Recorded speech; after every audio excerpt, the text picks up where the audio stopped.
All right, so sometimes you're going to feel more comfortable animating a camera in your favorite DCC like 3 Studio Max or Maya. More than likely, you'll have a camera that you've already completed in that one of those packages and you want to bring over into Sequencer. So that's no problem. In the section, I'll show you how to import your camera animation into Sequencer.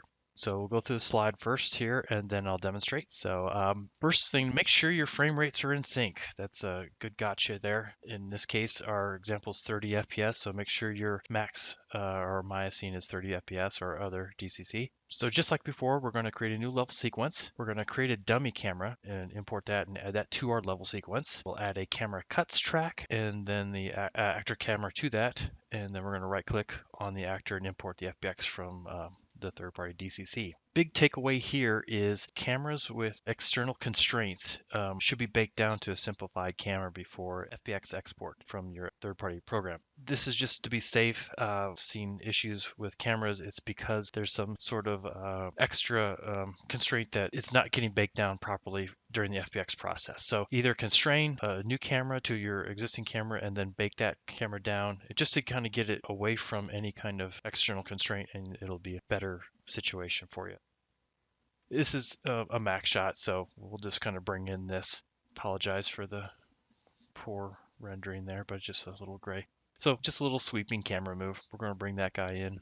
And the process of doing that is just like I mentioned on the slide. First, we are going to create a new level sequence. So right click, animation, level sequence, and we're going to call this max 1 cam. I had 2 cams, but we're only going to bring in 1 now because it's no point showing you 2 that are doing the same thing. So we have that camera. We pop open that level sequence. Now I'm going to bring in a new cine camera actor. This is what I'm referring to as the dummy camera. Bring that into the scene, and I control dragged it so it automatically populates the level sequence that I had selected. And now we need to add a camera cut track. So with this camera cut track, then we can add our camera actor 5 to it. So this is our setup ready to go, ready to import our max camera. So in this case, all you need to do is right click and import. So I happen to have this as a custom camera 1, and we will import. So this will come in. Sometimes this will already be as a create camera. We don't want to create camera because we've already created this little dummy camera here. So we're just going to do import, and our camera shows up here. So let me just lock this camera.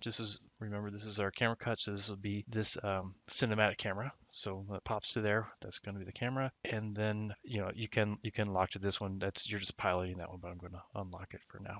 And then to show you, these are a couple of the hotkeys I mentioned in the previous section. If you hit the spacebar, that will play. Spacebar to stop. Left and right arrows. Left is to go back. Right is to go forward. And if you hit the up arrow, you go back to the start. So hit the play button again. Also notice that this is a little out of focus, so we'll just go down here and set the aperture to kind of tighten it up a bit. Oh, also we want to make sure this film back is a custom film back that came through. So we want to match the other shots, which are 16:9 DSLR. I'm pretty sure we have those. And here's another hotkey I mentioned earlier. So you can control middle mouse.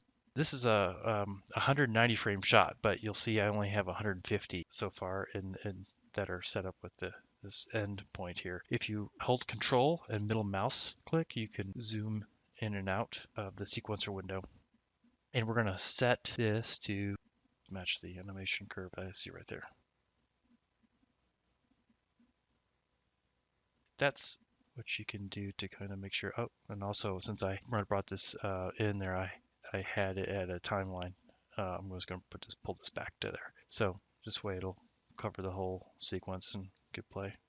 So that's how you bring in a camera from a third-party app like a Max or Maya.